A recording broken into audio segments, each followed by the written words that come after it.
คุกเข่ากราบพระรัตนตรัยพร้อมกันอัญเชลีวันทาอภิวาทอัญชลีวันทาอภิวาทอัญชลีวันทาอภิวาทอัญชลีวันทาอัญชลีเปิดหนังสือสวดมนต์แปลหน้าหนึ่ง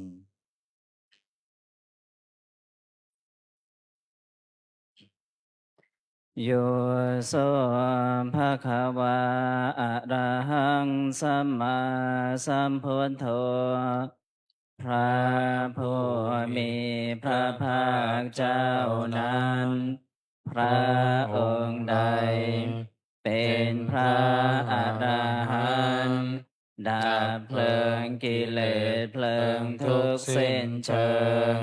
ตรัสรู้ชอบได้โดยพระองค์เอง สวากขาโตเยนะภะคะวะตาธัมโม พระธรรมเป็นธรรมอันพระผู้มีพระภาคเจ้า พระองค์ใด ตรัสไว้ดีแล้ว สุปฏิปันโนยัสสะภะคะวะโตสาวกสังโฆพระสงฆ์สาวกของพระผู้มีพระภาคเจ้า พระองค์ใด ปฏิบัติดีแล้วธรรมยังภะคะวันตังสัทธัมมังสสังฆังอิเมหิสการเรหิยะธาราหังอาโรปิเตหิอภิปุชยามาข้าพระเจ้าทั้งหลายขอบูชาอย่างยิ่งซึ่งพระผู้มีพระภาคเจ้าพระองค์นั้นพร้อมทั้งพระธรรมและพระสงฆ์ด้วยเครื่องสักการะทั้งหลายเหล่านี้อันยกขึ้นตามสมควรแล้วสันทุโนพันเตภะคะวะสุจิราปรินิพพุโตปิข้าแต่พระองค์ผู้เจริญพระผู้มีพระภาคเจ้าแม้ปรินิพพานนานแล้วทรงสร้างคุณอันสำเร็จประโยชน์ไว้แก่ข้าพระเจ้าทั้งหลายปัจฉิมาชนะตานุกัมปะมานะสาทรงมีพระหฤทัยอนุเคราะห์แก่พวกข้าพระเจ้าอันเป็นชนรุ่นหลังอิเมสการเรทุกขตาปัญนาการปุเตปฏิคันหาตุขอพระผู้มีพระภาคเจ้าจงรับเครื่องสักการะอันเป็นบรรณาการของคนยากทั้งหลายเหล่านี้อัมหากังเทครตังหิตายะสุขายะเพื่อประโยชน์และความสุขแก่ข้าพระเจ้าทั้งหลายตลอดกาลนานเทอญอะระหังสัมมาสัมพุทโธภะคะวาพระผู้มีพระภาคเจ้าเป็นพระอรหันต์ดับเพลิงกิเลสเพลิงทุกข์สิ้นเชิง ตรัสรู้ชอบได้โดยพระองค์เอง พุทธังภคะวันตังอภิวาเทมิ ข้าพระเจ้าอภิวาทพระผู้มีพระภาคเจ้า ผู้รู้ผู้ตื่นผู้เบิกบานกราบสวากขาตัวภะคะวะตาธัมโม พระธรรมเป็นธรรมที่พระผู้มีพระภาคเจ้า ตรัสไว้ดีแล้วธัมมังนามัสสามิ ข้าพระเจ้านามัสการพระธรรมกราบสุปฏิปันโนภะคะวะโตสาวกสังโฆ พระสงฆ์สาวกของพระผู้มีพระภาคเจ้า ปฏิบัติดีแล้วสังฆังนามามิ ข้าพระเจ้านอบน้อมพระสงฆ์กราบหันธรรมยังพุทธัสสะภะคะวะโตปุพพาคณมการังกะโรมะเสนะโมตัสสะภะคะวะโตขอนอบน้อมแด่พระผู้มีพระภาคเจ้า พระองค์นั้นอะระหะโตซึ่งเป็นผู้ไกลจากกิเลสสัมมาสัมพุทธัสสะตรัสรู้ชอบได้โดยพระองค์เองนะโมตัสสะภะคะวะโตขอนอบน้อมแด่พระผู้มีพระภาคเจ้า พระองค์นั้นอะระหะโตซึ่งเป็นผู้ไกลจากกิเลสสัมมาสัมพุทธัสสะตรัสรู้ชอบได้โดยพระองค์เองนะโมตัสสะภะคะวะโตขอนอบน้อมแด่พระผู้มีพระภาคเจ้า พระองค์นั้นอะระหะโตซึ่งเป็นผู้ไกลจากกิเลสสัมมาสัมพุทธัสสะตรัสรู้ชอบได้โดยพระองค์เองหันธรรมยังพุทธานุสตินะยังกะโรมะเสตังโคปันนาภะคะวันตังเอวังกัลลยาโนกิติสันโตอะภุคโตก็กิติศัพท์อันงามของพระผู้มีพระภาคเจ้านั้นได้ฟุ้งไปแล้วอย่างนี้ว่าอิติปิโสภะคะวาเพราะเหตุอย่างนี้อย่างนี้พระผู้มีพระภาคเจ้านั้นอะระหังเป็นผู้ไกลจากกิเลสสัมมาสัมพุทโธ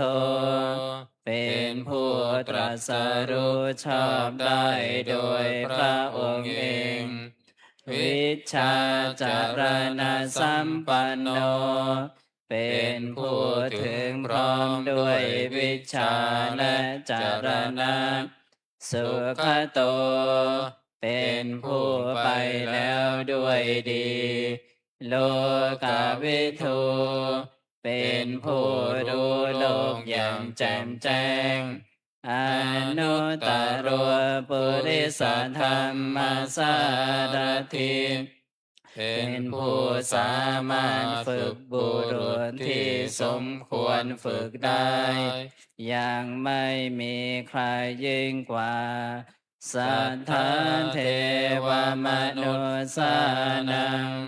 เป็นครูผู้สอนของเทวดาและมนุษย์ทั้งหลาย พุทโธเป็นผู้รู้ผู้ตื่นผู้เบิกบานด้วยธรรมภควาติเป็นผู้มีความจำเริญจำแนกธรรมสั่งสอนสัตว์ดังนี้ หันธรรมยังพุทธาภิกขิติงกะโรมะเส พุทธ ทวาระหันตวรตาทิคุณาภิยุโต พระพุทธเจ้าประกอบด้วยคุณ มีความประเสริฐแห่งอรหันตคุณเป็นต้น สุทธาภิญาณกรุณาหิสมาคตโต พระองค์อันประกอบด้วยพระญาณและพระกรุณาอันบริสุทธิ์ด้วย โพเท สิโยสุชนะตังกมรังวาสุรโด พระองค์ใด ทรงกระทำชนที่ดีให้เบิกบานดุจอาทิตย์ทำบัวให้บาน วันธามหังตมรณังศิรสาชิเนทัง ข้าพระเจ้าไหว้พระชินสีห์ผู้ไม่มีกิเลสพระองค์นั้น ด้วยเสียงกล่าว พุทโธโยสัมภปานินังสารนังเขมามุตตมัง พระพุทธเจ้าพระองค์ใด เป็นสารณะอันเกษมสูงสุดของสัตว์ทั้งหลายปัทมานุสติทานังวันทามิตังสิเร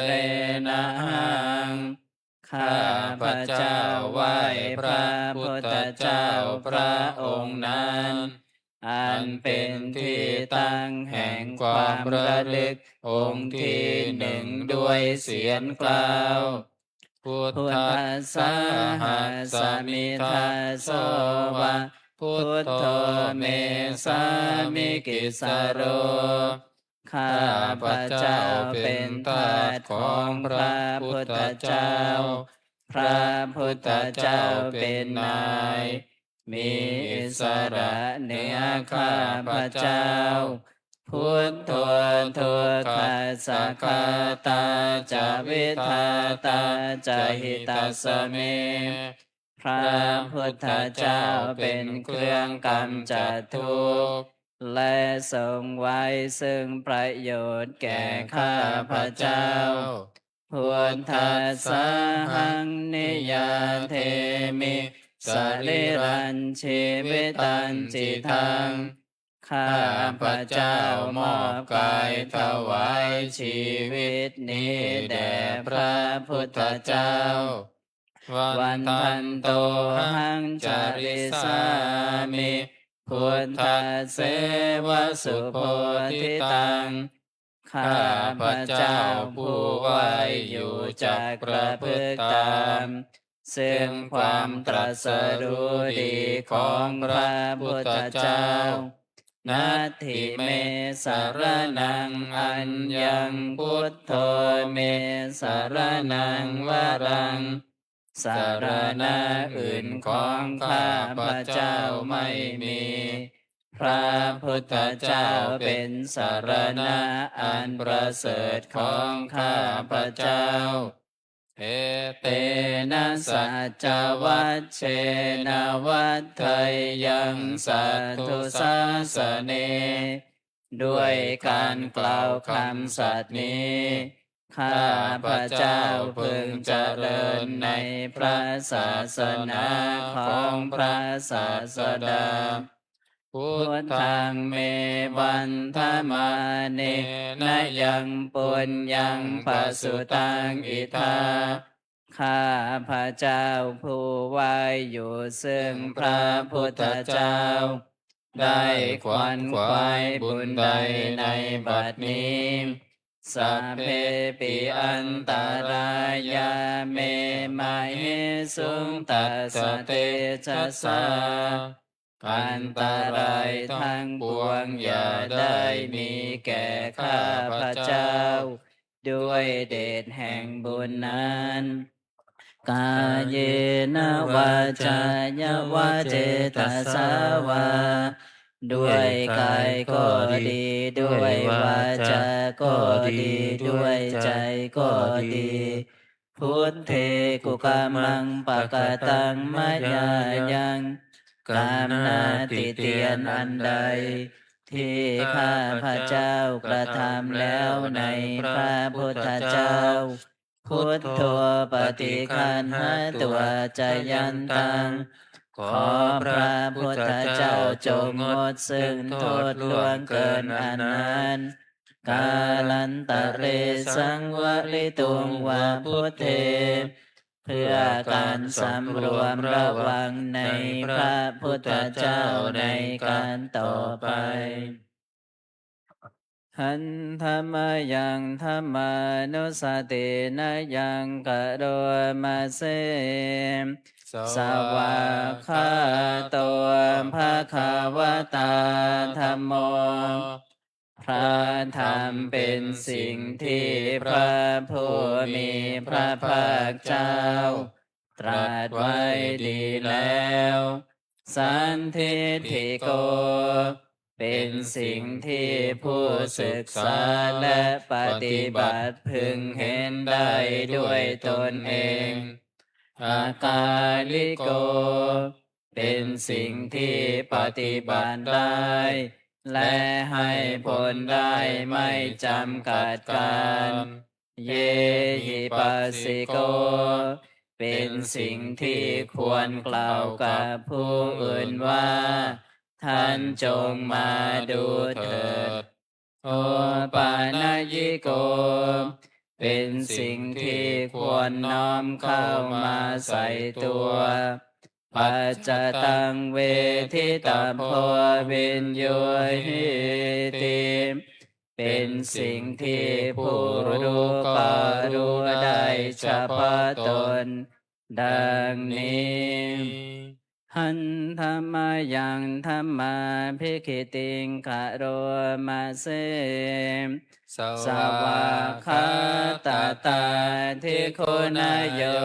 คาวาเสนาไสโยพระ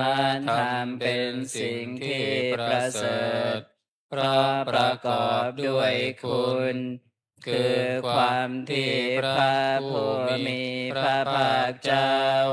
ตรัสไว้ดีแล้วเป็นต้นโยมัคคปากะปริยติวิโมคขเพโทเป็นธรรมอันจำแนกเป็นมรรคผลปริยัติและนิพพานธัมโมกุโลกัปปัตตนาตถาธาริธาริเป็นธรรมทรงไว้ซึ่งผู้ทรงธรรมจากการตกไปสู่โลกที่ชั่ววันธามหังตมหารังวรธรรมเมตังข้าพระเจ้าไหว้พระธรรมนั้นเสริฐนั้นอันเป็นเครื่องขจัดเสียซึ่งความมืดธัมโมโยสัมภปานินังสารนังเขมามุตตะมังพระธรรมใดเป็นสารณะอันเกษมสูงสุดของสัตว์ทั้งหลายทุติยานุสติทานังวันธามิตังสิเรนะหัง ข้าพระเจ้าไหว้พระธรรมนั้น อันเป็นที่ตั้งแห่งความระลึกองค์ที่สองด้วยเสียงกล่าวธรรมสหัสสมิทาโสวะธัมโมเมสามิกิสโร ข้าพระเจ้าเป็นทาสของพระธรรม พระธรรมเป็นนาย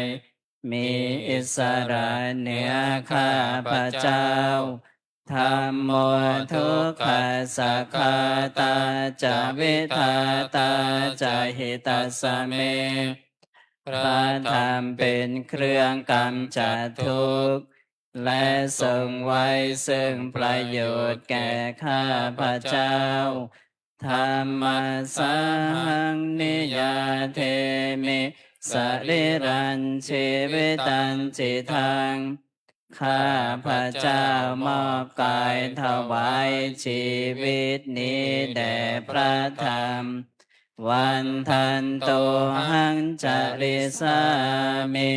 ธรรมเสวะสุธรรมตัง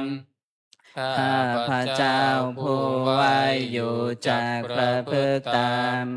ซึ่งความเป็นธรรมดีของพระธรรมนัตถิเมสรนังอัญญังธัมโมเมสรนังวรังสารณะอื่นของข้าพระเจ้าไม่มีพระธรรมเป็นสารณะอันประเสริฐของข้าพระเจ้าเอเตนะสัจวัชเชนะวัฏไทยังสาธุสาสเนด้วยการกล่าวคำสัตย์นี้ข้าพระเจ้าพึงเจริญในพระศาสนาของพระศาสดาธัมมังเมวันธมาเนนะยังปุญญังปัสสุตังอิทาข้าพระเจ้าผู้ไว้อยู่ซึ่งพระธรรมได้ขวนขวายบุญใดในบัดนี้สัพเพ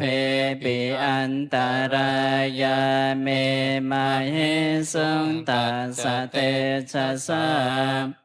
อันตรายทั้งปวงอย่าได้มีแก่ข้าพระเจ้าด้วยเดชแห่งบุญนั้นกายเยนะวาจายวะเจตสาวาด้วยกายก็ดีด้วยวาจาก็ดีด้วยใจก็ดีธรรมเมกุกวามังปะกะตังมะยายัง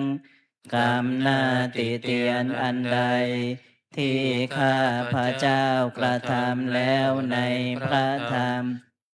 ธัมโมปฏิคันหาตัวจยันตังขอพระธรรมจงงดซึ่งโทษล่วงเกินอันนั้นกาลันตะเรสังวริตุงวะธัมเมเพื่อการสำรวมระวังในพระธรรมในการต่อไปหันธรรมยังสังขานุสตินะยังกะโรมะเสสุปปฏิฏิปั ปั น น โน โน ภะคะวะโตสาวกสังโฆทรงสาวกของพระผู้มีพระภาคเจ้าปฏิบัติดีแล้วอุชุปฏิปันโนภะคะวะโตสาวกสังโฆทรงสาวกของพระผู้มีพระภาคเจ้าปฏิบัติตรงแล้วยายะปฏิปันโนภะคะวะโตสาวกสังโฆทรงสาวกของพระผู้มีพระภาคเจ้าปฏิบัติเพื่อรู้ธรรมเป็นเครื่องออกจากทุกข์แล้ว สามิจิปฏิปันโนภะคะวะโตสาวกสังโฆทรงสาวกของพระผู้มีพระภาคเจ้าปฏิบัติสมควรแล้วยะทิทางได้แก่บุคคลเหล่านี้คือจัตตาริปุริสายุคานิอัตถปุริสปุคลาคู่แห่ แห่ ง ง บุ บุ รุ รุ ษ ษ สี่ สี่ คู่ คู่นับเรียงตัวบุรุษได้8 บุรุษเอสัมภะคะวะโตสาวกสังโฆนั่นแหละสงฆ์สาวกของพระผู้มีพระภาคเจ้าอาหุนยโยเป็นสมควรแก่สักการะที่เขานำมาบูชาพาหุนยโยเป็นสมควรแก่สักการะที่เขาจัดไว้ต้อนรับทักขินายโยเป็นผู้ควรรับทักษิณาทานอัญชลีกรณิโยเป็นผู้ที่บุคคลทั่วไปควรทำอัญชลีอนุตตรังปุญญเขตังโลกัสสติเป็นเนื้อนาบุญของโลกไม่มีนาบุญอื่นยิ่งกว่าดังนี้หันธรรมยังสังฆาภิกขิติงกะโรมะเส สัทธัมมโชสุ สุ ป ป ฏิ ฏิ ป ป ติ ฏิ คุ คุณ ณา า ทิ ทิ ยุ ยุ โต โต พระสงฆ์ที่เกิดโดยพระสัทธรรมประกอบด้วยคุณมีความปฏิบัติดีเป็นต้นโยทัพพิโทอริยปุคลสังคเสโทเป็นหมู่แห่งพระอริยบุคคลอันประเสริฐ8 จำพวกศีลาทิธรรมปวาราสยกายจิตโตมีกายและจิตอันอาศัยธรรมมีศีลเป็นต้นอันบวรวันธามหังตมริยานคนังสุทังข้าพระเจ้าไหว้หมู่แห่งพระอริยเจ้าเหล่านั้นอันบริสุทธิ์ด้วยดีสังโฆโยสัมภปานินังสารนังเขมามุตตามังพระสงฆ์หมู่ใดเป็นสารณะอันเกษมสูงสุดของสัตว์ทั้งหลายตาติยานุสติฐานังวันทามิตังสิเรนะหังข้าพระเจ้าไหว้พระสงฆ์หมู่นั้นอันเป็นที่ตั้งแห่งความระลึกองค์ที่3ด้วยเสียงกล่าวสังฆาสหัสมิทาโสวะสังโฆ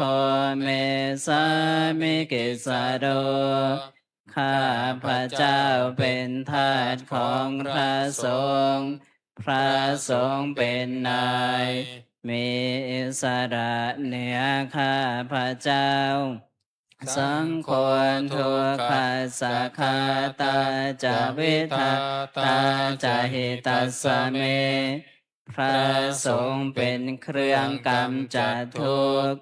และทรงไว้ซึ่งประโยชน์แก่ข้าพระเจ้าสังฆาสาหังนิยาเทมิสริรันชีวิตังจิตังข้าพระเจ้ามอบกายถวายชีวิตนี้แด่พระสงฆ์วันทันโตหังจริสามิ สังคัสโสปฏิปันนตังข้าพระเจ้าผู้ไว้อยู่จากประพฤติตามซึ่งความปฏิบัติดีของพระสงฆ์นัตถิเมสรนังอัญญังสังโฆเมสรนังวรังสารณะอื่นของข้าพระเจ้าไม่มีพระสงฆ์เป็นสารณะอันประเสริฐของข้าพระเจ้าเอเตนะสัจวัชเชนะวัฏไทยังสาธุสาสเนด้วยการกล่าวคำสัตย์นี้ข้าพระเจ้าพึงเจริญในพระศาสนาของพระศาสดาสังฆังเมวันธมาเนนะยังปุญญังปัสสุตังอิทาข้าพระเจ้าผู้ไว้อยู่ซึ่งพระสงฆ์ได้ขวนขวายบุญใดในบัดนี้สัพเพปิอันตารายาเมมะเหสุงตัสสะเตชะสาอันตรายทั้งปวงอย่าได้มีแก่ข้าพระเจ้าด้วยเดชแห่งบุญนั้นกายเยนะวาจายวะเจตสาวาด้วยกายก็ดีด้วยวาจาก็ดีด้วยใจก็ดีสังเคกุกามังปะกะตังมะยายังกรรมนาติเตียนอันใดที่ข้าพระเจ้ากระทำแล้วในพระสงฆ์สังโฆปฏิคันหาตัวจยันตังขอพระสงฆ์จงงดซึ่งโทษล่วงเกินอันนั้นกาลันตะเรสังวริตุงวสังเคเพื่อการสำรวมระวังในพระสงฆ์ในการต่อไป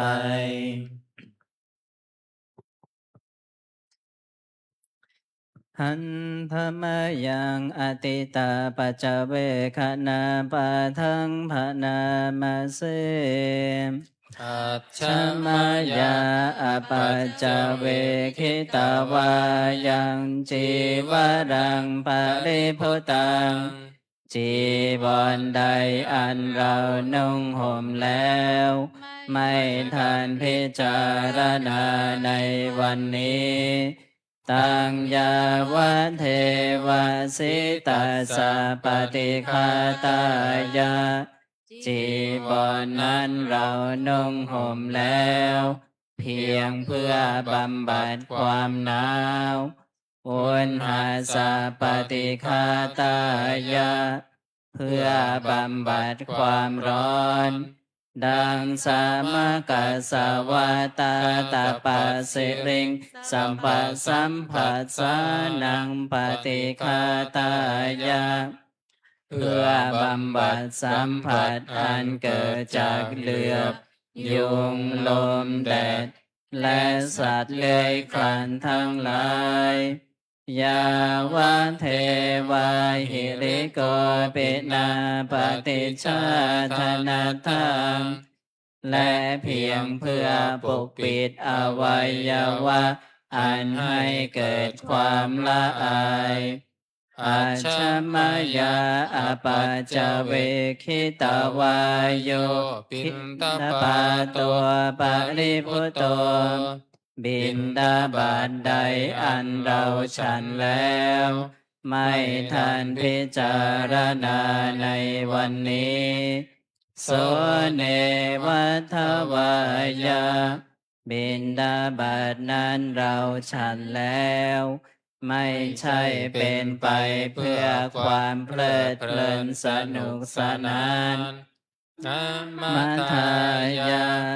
ไม่ใช่เป็นไปเพื่อความเมามันเกิดกำลังพลังทางกายนามันดานายา ไม่ใช่เป็นไปเพื่อประดับนาวิภูสนายะไม่ใช่เป็นไปเพื่อตกแต่งยาวันเทวาอิมัสสกายัสสะทิติยาแต่ให้เป็นไปเพื่อความตั้งอยู่ได้แห่งกายนี้ยาปนายะเพื่อความเป็นไปได้ของอัตภาพวิหิงสุปรติยาเพื่อความสิ้นไปแห่งความลำบากทางกาย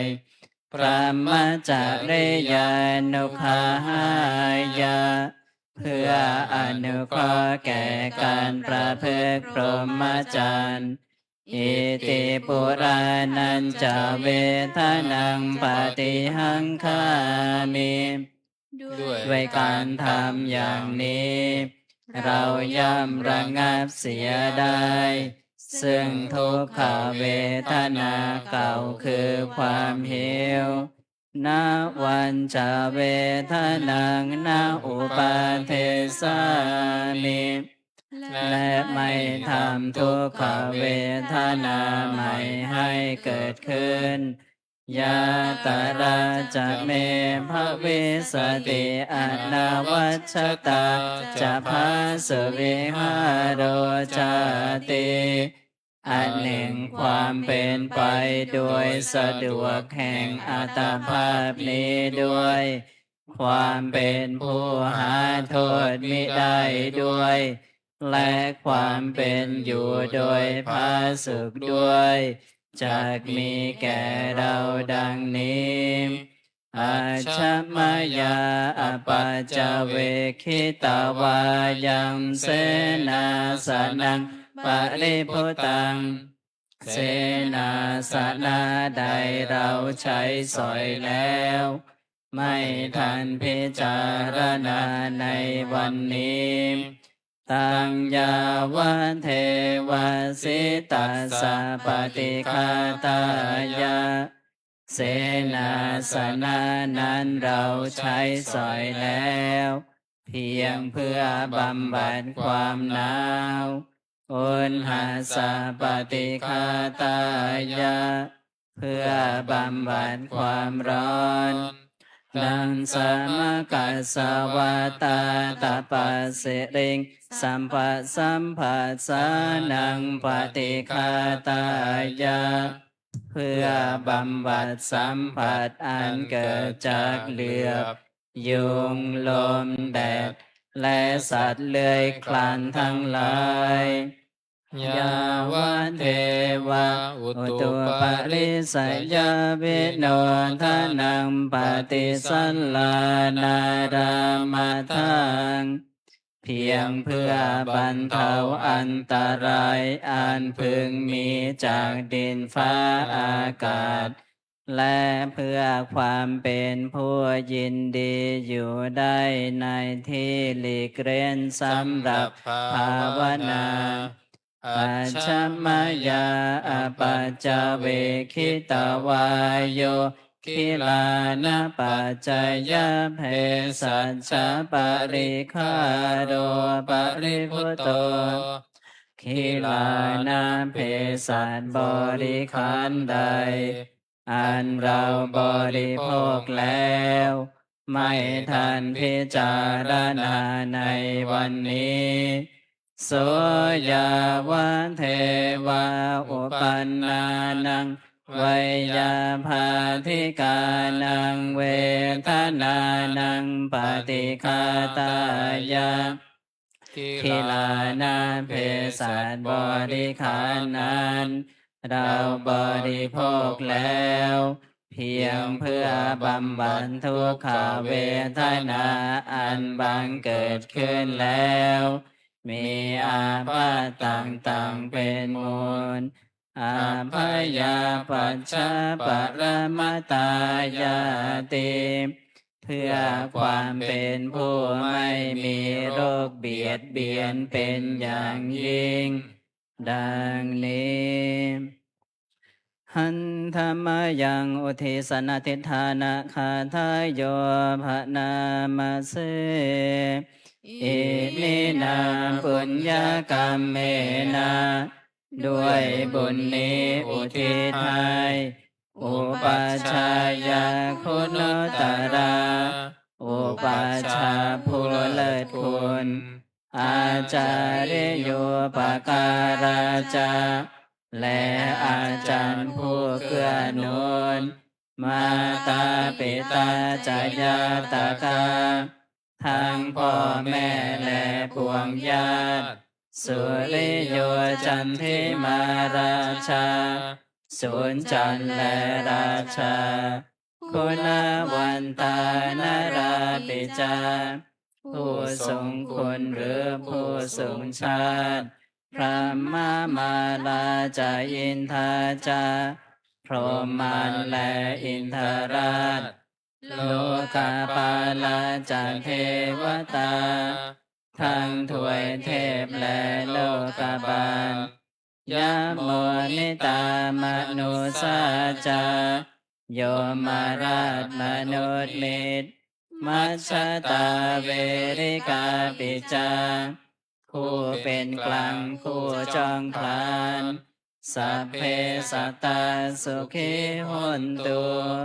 ขอให้เป็นสุขสันต์ทุกทั่วหน้าอย่าทุกข์ทนปุญญานิปกตานิเม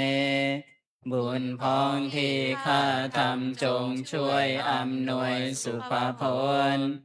สุขัง จันติวิทังเทนตุให้สุขสามอย่างล้นขีปามปาเป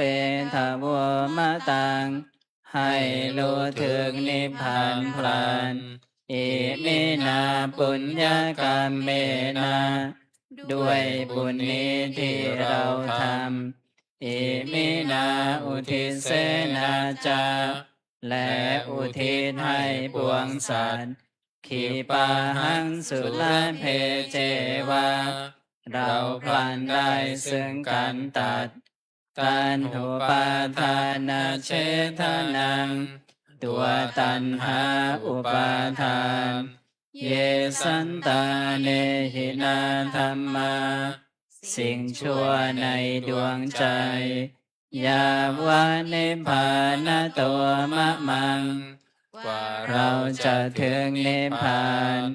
นาสันตุสัมภทาเยวามาลายสิ้นจากสันดานยะสาชาตัวพระเวพระเวทุกภพที่เราเกิดอุชุจิตังสติปัญญามีจิตตรงและสติทั้งปัญญาอันประเสริฐสันเลขวิริยมหินาพร้อมทั้งความเพียรเลิศเป็นเครื่องขูดกิเลสหาย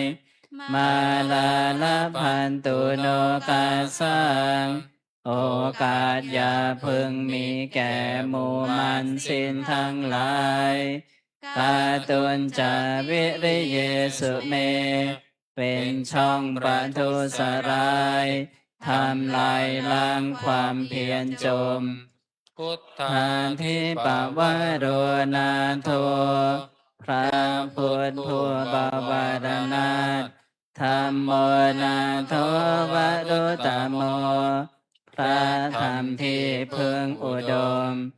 นาโทปัจเจกพุทโธจาพระปัจเจกพุทธสมสังโฆนาโทตโรมะมังโทพระสงฆ์ที่พึงพยองเตสุตัมมานุภาเวนะด้วยอนุภาพนั้นมาโรกาสังละพันตุมาขอหมู่มารอย่าได้ช่องทัสสะปุญญานุภาเวนะด้วยบุญทั้งสี่ปองมาโรกาสังละพันตุมาอย่าเปิดโอกาสแก่มันเถิดป ปิดหนังสือสวดมนต์สีเหลืองหน้า53วันนี้จะเราสวดอนันตรลักขณะสวดกับอธิตยสูตรนะ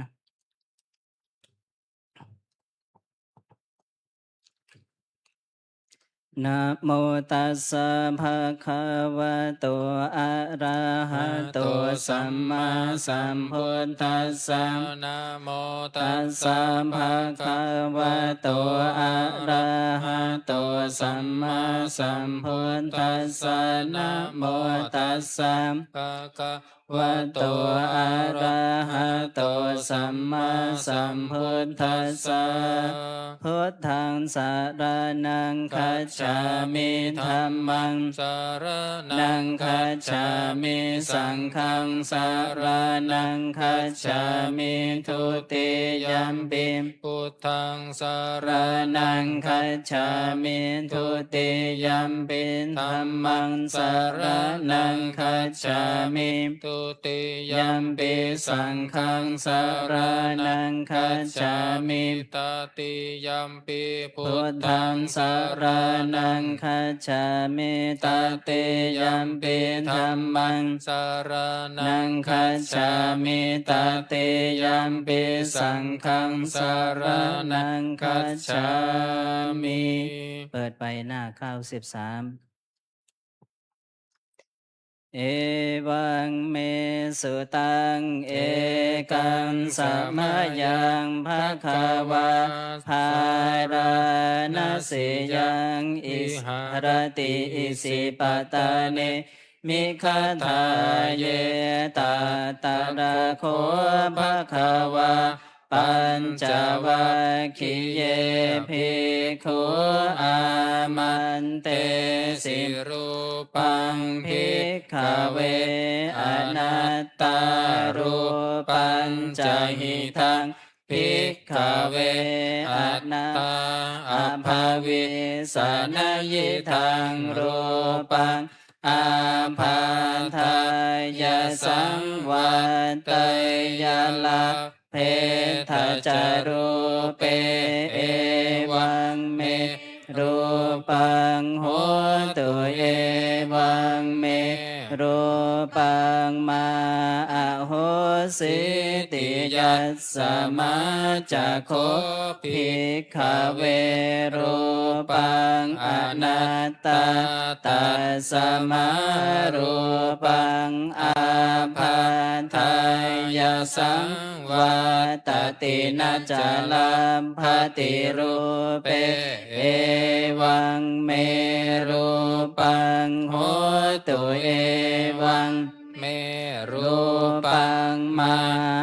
โห สิ สิ ติ ติ เว เว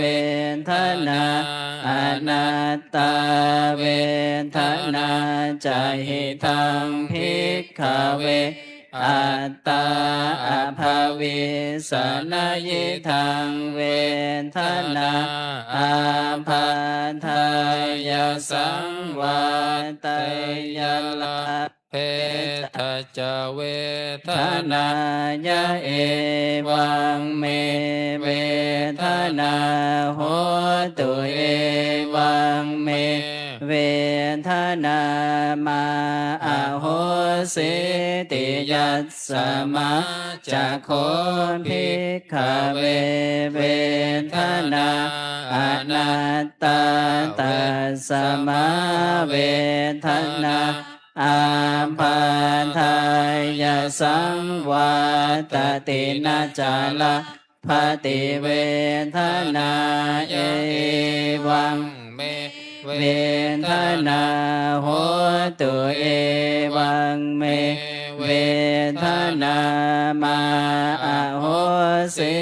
ติ ติ สั สั ญ ญ ญา ญา อ อ นั นั ต ต ตา ตา สั สั ญ ญ ญา ญา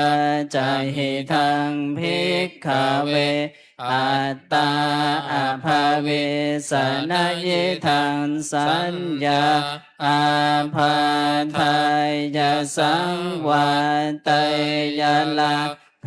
เพ ท ท จ จะ สั สั ญ ญ ญา ญา ยะ ยะ เอ เอ วั วั ง ง เม เมสัญญาโหตุเอวังเม สัญญา มาอโห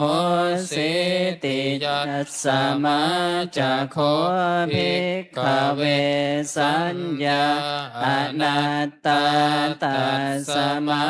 สัญญาอาภาทายาสังวาตตินาจาลาปฏิสัญญายะเอวังเมสัญญาโหตุเอวังเมสัญญามาอโหสิติสังขาราอนัตตาสังขาราจะหิทังภิกขเวอัตตาอภาวิสังสุนยิทังสังขารัง อาภา ทายาสังวาตายยุงลาเพจะสังขาเรสุเอวังเมสังขาราโหนตุเอวังเมสังขารามาอาเหสุนติยัสสมาจะโคภิกขเวสังขาราอนัตตาตัสสมาสังขาราอาภาทายาสังวาตันตินาจาลาปฏิสังขาเรสุเอวังเมคารามะหุนตุเอวังเมสังขารามาอาเหสุนติวิญญาณังอนัตตาวิญญาณัญจะหิทังภิกขเวอัตตาอภาวิสนยิทังวิญญาณังอาภาทายาสังวาตยาลาเพจะวิญญาณเอวังเมวิญญาณังโหตุเอวังเมวิญญาณังมาอโหสิติยัสสมาจะโคภิกขเววิญญา ญาณังอนัตตาตัสสมาวิญญาณังอาภาทายาสังวาตตินาจาลาภติวิญญาเนเอวังเมวิญญาณังโหตุเอวังเมวิญญาณังมาอโหสิติตังกิงมัญญาถาภิกขเวรูปังนิจจังวาอนิจจังวาติอนิจจังพันเต ยัมปปนานิจจันทุกขังวาตังสุขังวาติทุกขัง พันเต เตยัมปนานิจจันทุกขังวิปริณามธรรมังกัลลังนุตังสัมมานุปัสสิตุงเอตังมะมะเอโสหามัสสมิเอโสเมอัตตาติโนเหตังพันเตตังกิงมัญญาถาภิกขเวเวทนานิจจาวาอนิจจาวาติ อนิจ จาพันเตยัมปนานิจจังทุกขังวาตังสุขังวาติทุกขังพันเตยัมปนานิจจังทุกขังวิปริณามธรรมังกัลลังนุตังสัมมานุปัสสิตุงเอตังมะมะเอโสหามัสสมิเอโสเม อัตตาติโนเหตังพันเตตังกิงมัญญทาภิกขเวสัญญานิจจาวาอนิจจาวาติอนิจจาพันเตยัมปปานานิจจันทุกขังวาตังสุขังวาติทุกขังพันเตยัมปานานิจจันทุกขังวิปริณามธรรมังกัลลังนุตังสัมมานุปัสสิตุงเนตังมะมะเอโสหามัสสามิเอโสเมอัตตาติโนเหตังพันเตตังกิงมัญญตาภิกขเวสังขารานิจจาวาอนิจจาวาติอนิจจาพันเตยัมปนานิจจังทุกขังวาตังสุขังวาติทุกขังพันเตยัมปนานิจจังทุกขังวิปริณา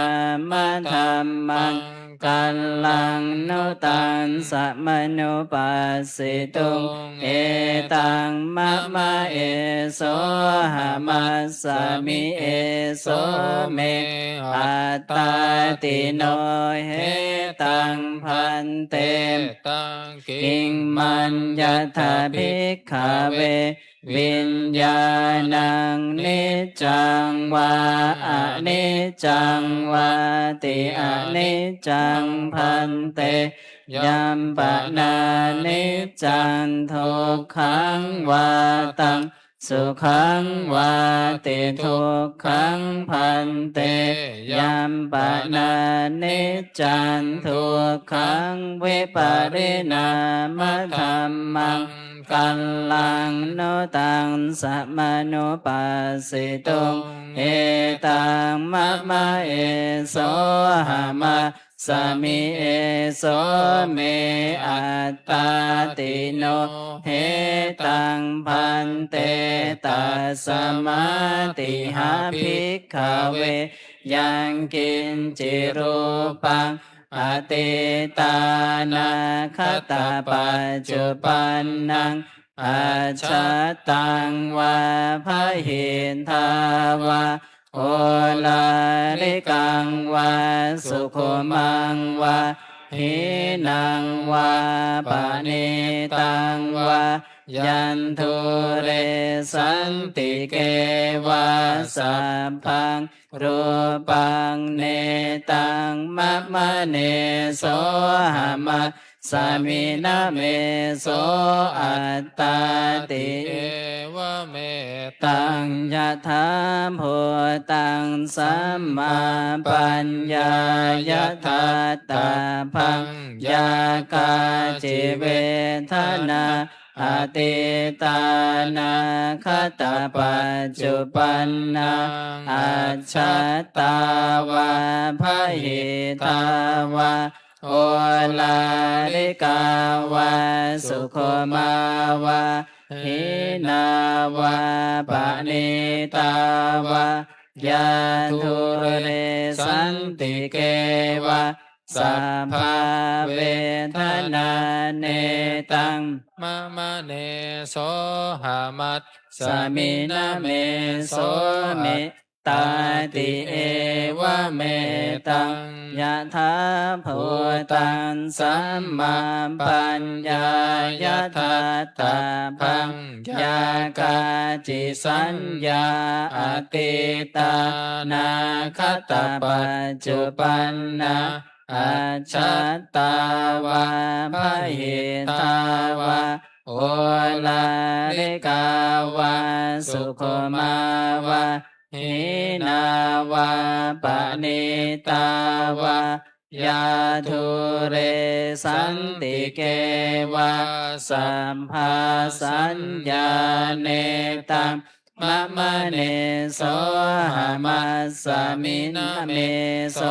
อัตตาติเอวะเมตังยะถาภูตังสัมมาปัญญา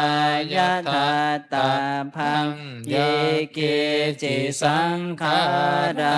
อติตานังคตาปัจจุปันนาอัจฉตาวาพหิทาวาโอลาริกาวาสุขุมาวาหินาวาปณิตาวาเยทุเรเรสันติเกวาสัมเพสังขาราเนตังมะมะเนโสหามัสสมินะเมโสเมตตาติเอวะเมตังยะถาภูตังสัมมาปัญญายะถาตาพังยังกินจิวิญญาณังอติตานังคตปัจจุปันนังอัจฉตังวาพหิตาวาโอลาริกังวาสุขุมังวาหินังวาปณิตังวายันตุเรสันติเกวาสัพพังวิญญาณังเนตังมะมะเนโสหามัสสมินะเมโสอัตตาติเอวะเมตังยะถาภู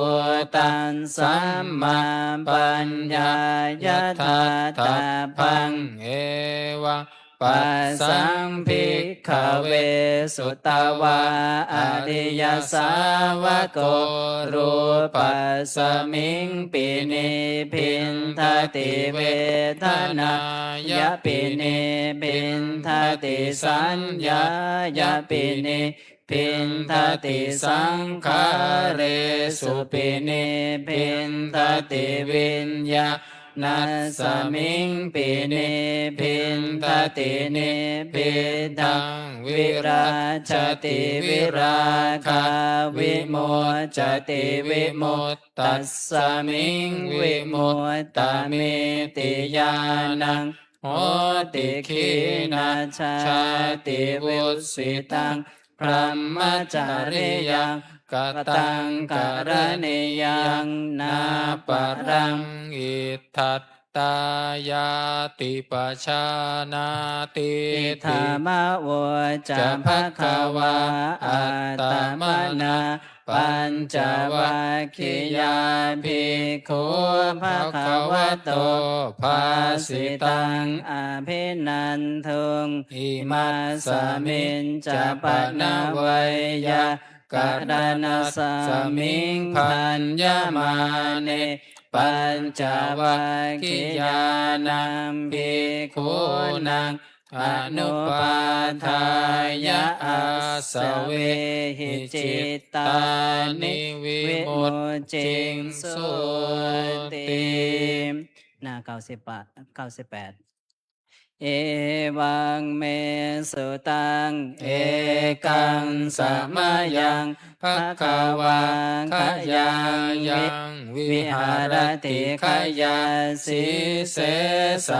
ติงภิกขุสหเสนตัตตระโคภิกขวาภิกขุอามันเตสิสัพพังภิกขเวอาทิตังกินจะภิกขเวสัพพังอาทิตังจากขุงภิกขเวอาทิตังรูปาอาทิตาจากขุวิญญาณังอาทิตังจากขุสัมผัสโสอาทิโตยัมปิทันจากขุสัมผัสสะปัจจยาอุปัชฌติเวทยิตังสุขังวาทุกขังวาอะทุกขมาสุขังวาตัมปิอาทิตังเกนะอาทิตัง อาทิตังราคะคินาโทสะคินาโมหะคินาอา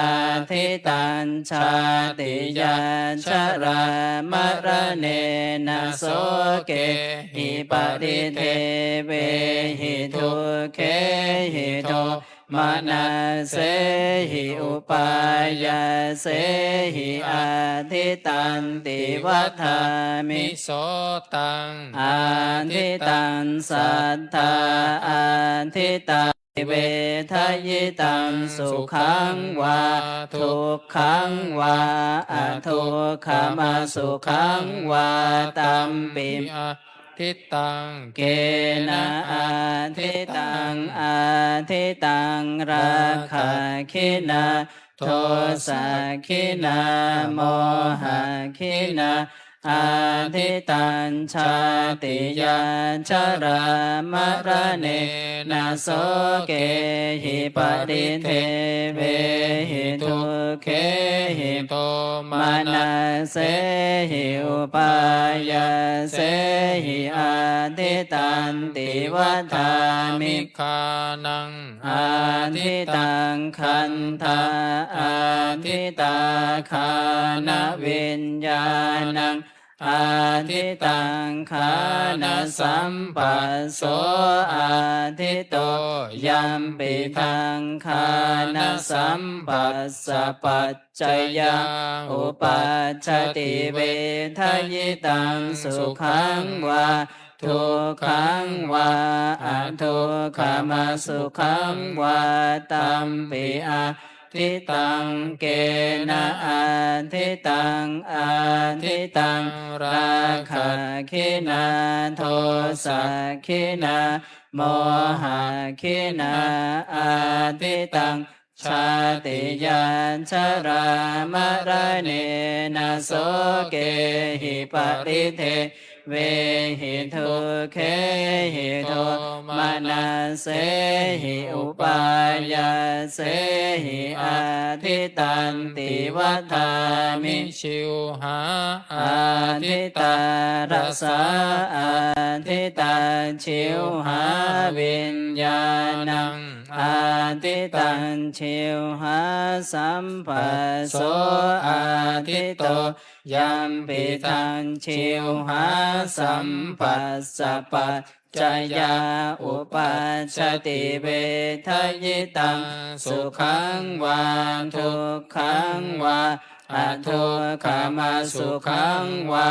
ตัมปิอาทิตังเกนะอาทิตังอาทิตังราคะคินาโทสะคินาโมหะคินาอาทิตังชาติยาชรามรเนนะโสเกหิปริเทเวหิทุเขหิโทมานาเสหิอุปายาเสหิอาทิตันติวัฏามิ กายโย อาทิโตโพธาปาอาทิตากายวิญญาณังอาทิตังกายสัมปัสโสอาทิโตยัมปิทังกายสัมปัสสะปัจจยาอุปัชฌติเวทยิตังสุขังวาทุกขังวาอทุกขมาสุขังวาตัมปิอาทิตังเกนะอาทิตังอาทิตังราคะคินาโทสะคินาโมหะคินาอาทิตังชาติยาชรามรเนนะโสเกหิปริเท เทเวหิทุเขหิโทมานาเสหิอุปายาเสหิอาทิตันติวัฏามิ มโนอาทิตโตธรรมา อาทิตามโนวิญญาณังอาทิตังมโนสัมปัสโสอาทิโตยัมปิทังมโนสัมปัสสะปัจจยาอุปัชชติเวทยิตังสุขังวาทุกขังวาอทุกขมาสุขังวาตัมปิอาทิตังเกนะอาทิตังอาทิตังราคะขินาโทสะขินาโมหะขินาอาทิตังชาติยาชรามรณะนะโสเกหิปริเทเวหิทุเขหิโทมนัสเสหิอุปายาเสหิอาทิตันติวัฏามิเอวังปัสสังภิกขเวสุตวะอริยสาวกจักขุสมิงปิเนพินทติรูเปสุปิเนพินทติจักขุวิญญาเนปิเนพินทติจักขุสัมปัสเสปิเนพินทติจักขุชังจักขุสัมผั ปั ส สสะปัจจยาอุปัชชติเวทยิตันสุขังวา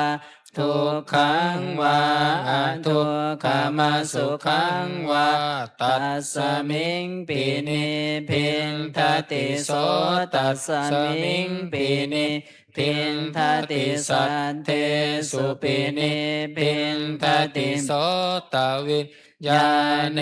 ปินิพินทติโสตสัมปัสเสปินิพินทติยัมปิทังโสตสัมปัสสะปัจจยาอุปัชชติเวทยิตังสุขังวาทุกขังวาอทุกขมาสุขังวาตัสสมิงปินิพินทติคานัสสมิงปินิพินทติคันเทสุปินิพินทติคานวิญญาเนปินิพินทติคานสัมปัสเส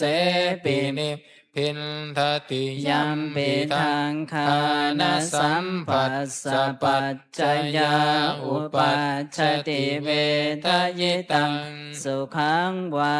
ทุกขังวาอทุกขมาสุขังวาตัสสมิงปินิพินทติชิวหายะปินิพินทติ ระเส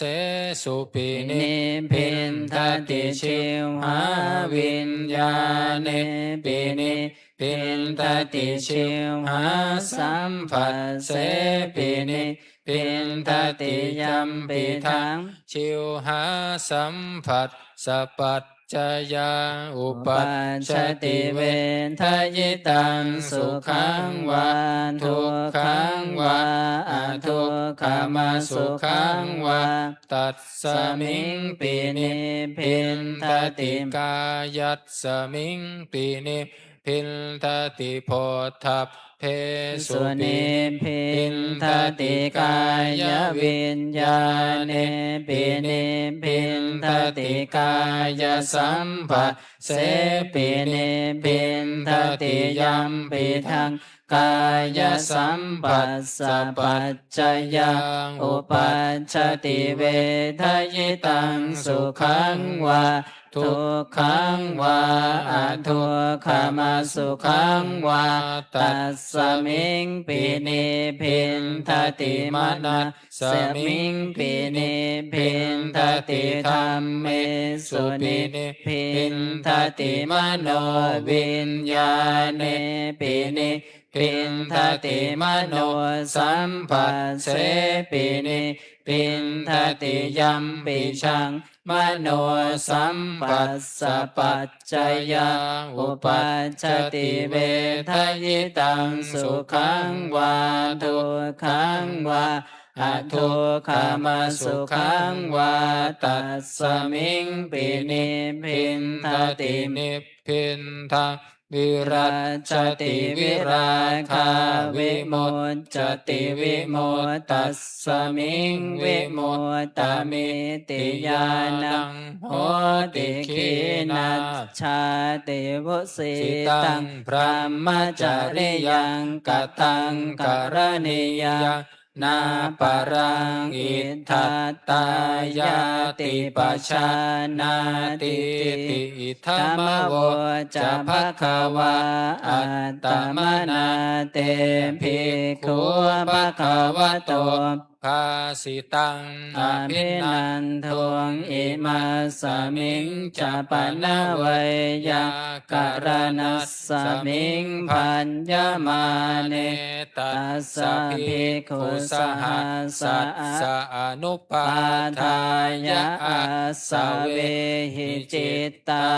นิเวมุงจิงสุนติภวตุสัพพมังคลังราคันตุสัพพเทวตาสัพพพุทธานุภาเวนัสสัทธาโสทิภวันตุเตภวันตุสัพพมังคลังราคันตุสัพพเทวตาสัพพธรรมานุภาเวนัสสัทธาโสทิภวันตุเตภวันตุสัพพมังคลังรักขันตุสัพพเทวตาสัพพสังฆานุภาเวนัสสัทธาโสทิภวันตุเตหลังจากนี้นั่งสมาธิ10 นาที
สมควรแก่เวลา ค่อยๆลืมตายังมีสติแผ่เมตตาเพื่อนเมือง อิทังทานากัมมังนิพพานาปัจจายโยโหนตุโนนิจจังอิทังศีลกัมมังนิพพานาปัจจายโยโหนตุโนนิจจังอิทังภาวนากัมมังนิพพานาปัจจายโยโหนตุโนนิจจังยังกินจิกุสาลังกัตตัพพังกัมมังสัพเพหิกัมเหหิกาตังปุญญังโนอนุโมทันโตสุนันโตพันโตเยเทวาอัสสมิงทาเนอาทิคาตาทิคาโยกัสสัตตาหนตุสัพเพสัตตาสุขีอัตตานังปาริหารันตุมาตาปิตาสุขิตาหนตุทุกขาปามนจันตุสัพเพยตากาสุขิตาหนตุทุกขาปามนจันตุสัพเพอายตากาสุขิตาหนตุทุกขาปามนจันตุสัพเพปิสาสัพเพยาคาสัพเพเปตาสุขิตาหนตุทุกขาปามนจันตุสัพเพนาคตาสุขิตาหนตุทุกขาปามนจันตุสัพเพเทวาสุขิตาหนตุปามนจันตุสัพเพอาจาริโยปัจชัยยาสุขิตาหนตุทุกขาปามนจันตุสัพพะสัมปตินังสามิชันตุโวนั่งคุกเข่า วันทามิพุทธังสัพพังเมโทโทสังฆามันทาเมพันเตวันทามิธัมมังสัพพะเมวันโทสังฆามันทาเมพันเตวันทามิสังฆังสัพพะเมวันโทสังฆามันทาเมพันเตวันทามิคารุงอุโอปัปัชฌาอาจาริเยสัพพะเมวันโทสังฆามันทาเมพันเตวันทามิกัมมัมัฏฐานังสัพพะเมวันโทสังฆามันทาเมพันเตวันทามิอาราเม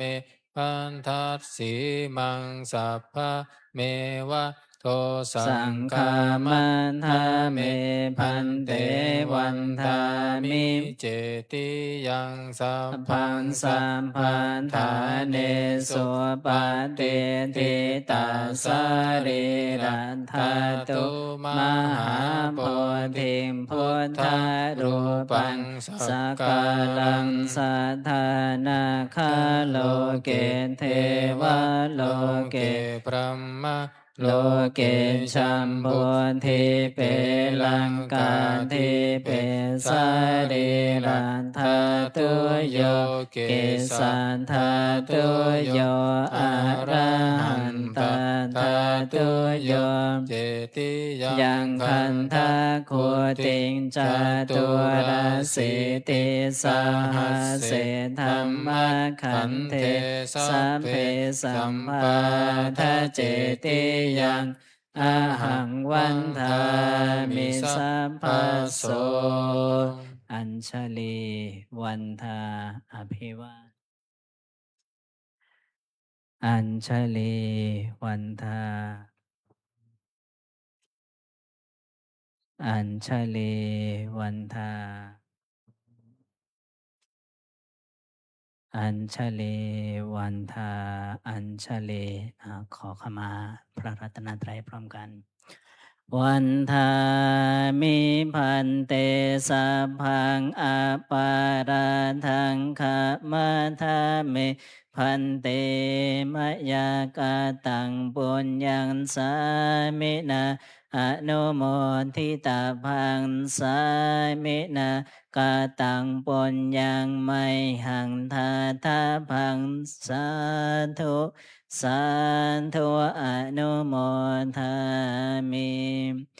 อัญชลีวันทา อัญชลีวันทา อัญชลีวันทา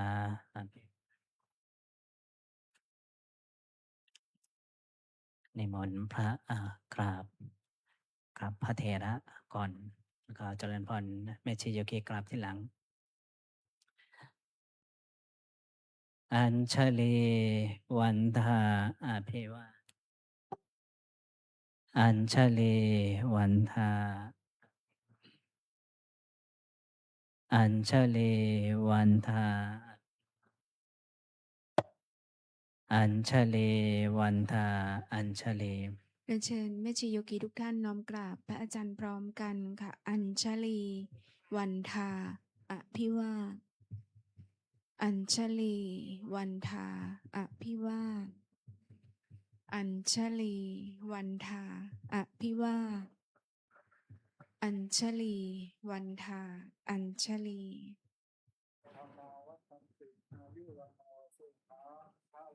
สาธุ สาธุ สาธุ ค่ะขออนุญาตใช้เสียงนะขอให้โยคีช่วยกันปิดประตูหน้าต่างทั้งสองฝั่งนะคะแล้วก็เก็บอาสนะเก็บหนังสือสวดมนต์ให้เรียบ